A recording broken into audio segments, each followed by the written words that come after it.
Pretty good. How about you? Oh, pretty good, pretty good, pretty good. I'm still away from my home base, but I'm doing good. Missing home a little bit, but I'm doing good.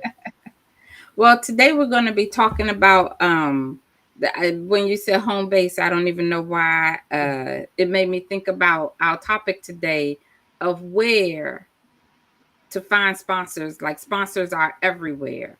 And I remember one of the organizations I worked with, we had a golf event and we had sponsor each hole. So when you said home base, I think I was like, hey, I guess a sponsor could sponsor home base too. Yes, that definitely goes along with our theme of Yeah, for the quarter of sponsorship. Yes, and yeah, I get a lot of people asking me, "Oh, how do I find sponsors?" Right? And I'm like, "How do you find sponsors?" I said, "That's a doggone good question." Sponsors are everywhere. And so yeah, I was thinking, I love it because like this past Sunday was Super Bowl, right? And I was thinking, okay, let's see how many sponsors can we identify at the Super Bowl game. yeah. Well, the sad thing is there are certain sponsors you always expect to see. So I was a little disappointed not to see some of the ones that I'm used to seeing. Like I don't remember a Coca-Cola ad. I don't remember Mhm. a Pepsi ad, even though I'm not, into Pepsi. Hmm. But, usually there's a Coke and Pepsi, like they'll even do one together. Um, I don't remember a Budweiser. I Oh, saw a Bud Light, but I don't remember a Budweiser. So I think an event like the Super Bowl does help you to sit down and realize. I mean, because for me, I go for the commercials, and for the little pizza rolls. But you go to the party for the commercials and the food, But this year, I thought it was very interesting that one, the commercials were not all that great. okay. Like not as memorable as I remember in the past. There was one commercial where we were all like, "Okay, that was a great commercial," but I can't tell you what it was. Ooh, Yeah, ooh, and you know what's funny is that the people they sponsor, that those are sponsored, and they're paying millions to be seen, and no one remembers it. yeah. I Ooh. heard yesterday that they paid upwards of $20 million for, and it's just like everything, like okay, you got your first spots, and then you got your prime spots in the middle of the game, and then you got your halftime spots, and then you have your times at the end, toward the last half of the game, and then you have your spots at the end of the game.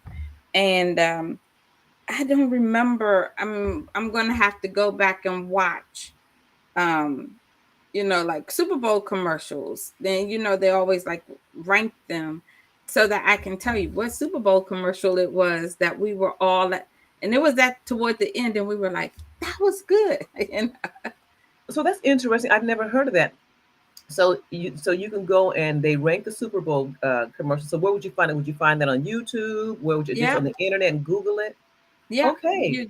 you could do one of each, and also a lot of ESPN and NFL, sports. The day after, they'll also those commentators. I mean, they can't talk too much, like they could go on and on about the very same things, but to add a little bit of variety, they will also go in and talk about the different commercials, and they'll tell you what their favorite commercial was too. Oh my But goodness. this, uh-huh. And I was just saying, oh my goodness. Now for me, I didn't really watch the Super Bowl. It was on because I'm not really a sports fan, but it was on, and I was trying to watch for the commercial, but I was busy working in the meantime, so I missed all of. I think I might have seen an M&M commercial, but I don't know if that was regular TV after the Yeah. Super Bowl or was it the Super Bowl?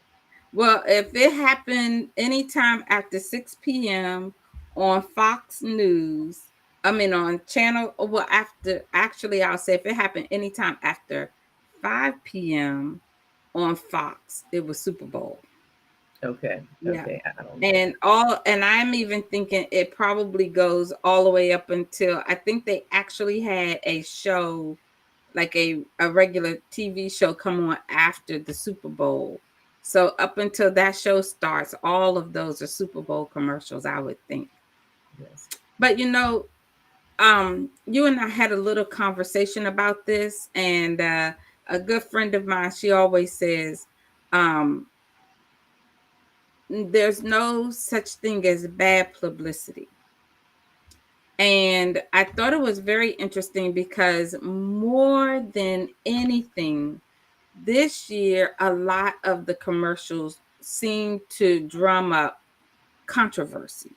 Hmm. So more than, we said, oh, that was a good commercial, that was a bad commercial.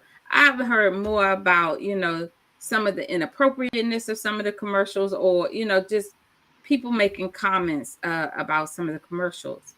And you had a very interesting take. So will you share that? Right. Yeah. So we're talking about the bad publicity, and then when the bad publicity is also an opportunity for nonprofits in a way, right? So, say for instance, I'm just going to bring this up. Chipotle, I am so sorry, forgive me for this, but remember back a while back, Chipotle was getting a bad rap because people were getting sick at different locations with Chipotle, and they were getting the bad rap. So, as a nonprofit, I'd be like, Now we know Chipotle is good, and so, but I would go to them and say, hey, we're having this event. Would you like to come and bring your food and sponsor our event, right? And they would come and they would do samplings, or they would just sponsor the whole event and feed everybody, right? So now they're getting better publicity because they're aligning with the nonprofit. They're out in Yeah, the community. People are tasting their food. They're saying, well, no, Chipotle's food really isn't bad. They had this bad time right now.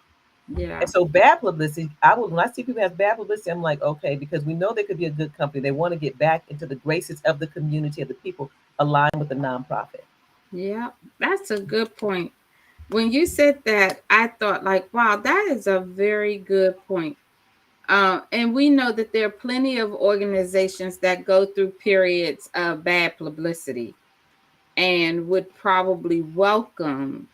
So that's why, as a nonprofit, we have to keep our eyes and ears open so we'll know. Yeah. Mhm. Yeah. And when you said that, Also, I'm sorry, when you said that, just triggered something to me. And because everybody goes through a bad time, even our nonprofits go through a bad time. And yeah, sometimes if we're going through a bad time, we may want to align ourselves with something good when we're doing our event, like, oh, what's good right now? Hershey's or whatever, to right. make it have good grace, find something in the community to help turn us around. So I think it's always a win-win situation. Yeah. Hmm. I love it. And also, this is just an aside.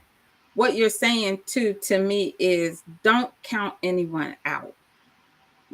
Offer everyone the same opportunity, and that's the opportunity to help your community. So offer them all the same opportunity. Hmm. But you also said something else that I think everyone should hear, about your drink. Oh yeah. So so we answered that when I was talking about. Okay, so where do we find sponsors? And for me, and we're going to elaborate more on this next week because our time is almost up. But we talk about where do you find sponsors? And I was like, girl, sponsor it everywhere. I said, like for instance, what this drink I'm drinking, it's called Evolution. So if I was having an event, I would be like, let me contact Evolution. I'm gonna look on the back of this. Where's Evolution at? I'm gonna contact them and say, you know what? I love your drink. Let me make sure. Let me test it to make sure this is a new drink, right? Let me test to make sure. I say, but make sure you really like it, right? So you're like, okay, this is doable. I like the ingredients. I'm gonna contact them, let them know I love their drinks. I'm having an event. Would they be interested in sponsoring? If they can't Yeah, do a full sponsor, can you give us coupons so we can yeah, coupon their drink? If they can't show up and they can't give money, ask them for coupons. Okay, yeah. so people can get free drinks. There's so many different things that you can do, and so it still shows that they're sponsoring you. So you can find sponsors everywhere, and this Yeah, was just one of them. What's your drink today? Take that whatever you're drinking today.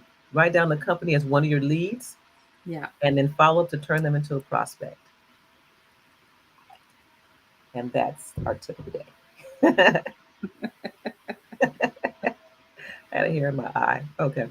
So that's So it. next, So sponsors are everywhere. So we'll talk a little bit more about sponsors are everywhere um, next week. But I'm going to encourage you all to, over the next week, is just start identifying leads so we can turn them into sponsors. Whatever you're doing during the week, whatever you're eating, whatever you're drinking, whatever you're driving, write it down.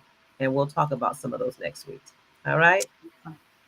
Thank you. The Super Bowl was great. I want to hear some more about the Super Bowl. So Antoinette, if you could look at some more videos and maybe we can look at some more commercials. Because another tip, real quick, I'm gonna give this little tip. I always got a tip. Another thing which is good is that, again, keep in mind, everyone that was at that Super Bowl, they are looking for marketing opportunities. When nonprofits are doing events, that's a marketing opportunity for potential sponsors. So you have to Yeah. figure out what it is that you have to offer them. They're going to spend their money somewhere. So instead of spending millions and millions of dollars, they got a lot of impressions. But nonprofits can make sure they have a long lasting impression. All right. So we'll Yeah. talk about that too more next week. We'll see you later. Thanks, Antoinette. I love you. Love to Love you too. everybody. All right. Yeah.